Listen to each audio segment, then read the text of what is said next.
أنا في عندي ابن كان رايح على إزرع يسوي دفتر جيش لابن خاله، قضوا الحاجز لأنه إيده مكسورة، نزلوه اعتقلوه 45 يوم. بعد ال 45 يوم 16 يوم فات الأمن علينا ب 19 الشهر، ردوا أخذوه، ولحد الآن بعده ما بنعرفش بأي أرض ابني، بأي معتقل، بأي سجن ما بنعرفوش وين.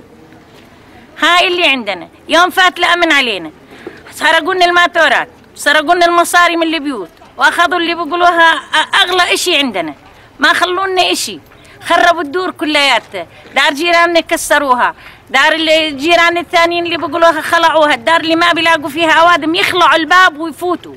اني خلعوا علي الباب، اني واولادي قاعدين. فات واحد على ابني قال له شو اسمك؟ قال له اسمي بشار. قال له ما بدي هينك لانك اسمك على اسم الرئيس، لانه اسمه بشار ما رضيوا يعتقلوه، اما اللي اسمه مش بشار اخذوه واعتقلوه.